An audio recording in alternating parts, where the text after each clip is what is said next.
it made you realize your parents were not the people you thought they were. I went to my mother to ask her to watch my then 2-year-old daughter so I could file a police report. My then husband had beaten me with a detachable shower head in front of our daughter the night before because I had asked him to give her a bath while I was cleaning the kitchen after dinner. I'll never forget what she said. "You can't do that. You'll embarrass the family."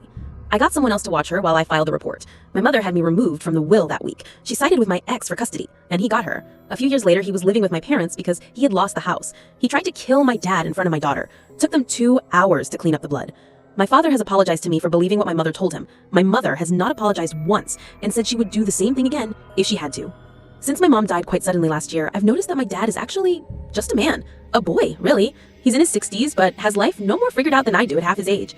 He's scared, confused, hurt, and has no idea what he's doing. He had a plan for retirement in old age, but he's just now realizing that he spent the best years of his life working and earning towards that comfortable retirement, and now he has nobody to spend it with, which is heartbreaking to see. When my 3rd grade teacher let my mom and I stay in her house for a few nights after my dad had a drunken rampage in our home, she had a few bottles of really good smelling Victoria's Secret vanilla scented perfume in her bathroom. When I was expressing to my mom how amazing it smelled, she encouraged me to steal one of the bottles because my teacher wouldn't notice if one were missing. Even as a child, it really puzzled me that she told me it was okay to steal from the woman who was letting us stay in her home out of goodness of her heart.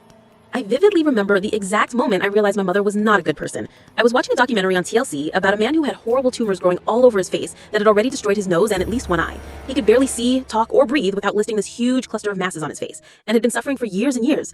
Obviously, the subject of the doc was him seeking surgery. This is relevant, I promise. Skip to the end, he gets the surgery and lives.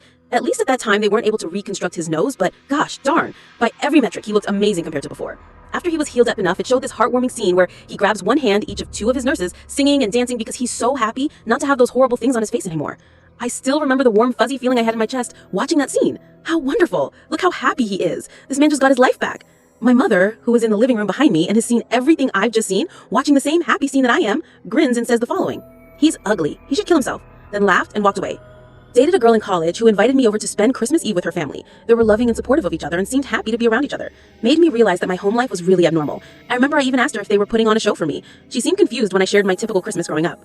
I was grounded when my parents weren't at my school bus drop-off, and I attempted to walk back into town to a friend's house. When I was 8, my parents bought a country house in a new school zone so I could attend while they renovated. The bus would drop off after school, and one of them would be there to pick me up. A rainy day, I ran off the bus, up the lane, and realized no one was there, but the bus had already left. I had nowhere to seek shelter and no houses around, so I just figured I'd walk 2 miles back to town since we had a family friend who lived on the edge of town.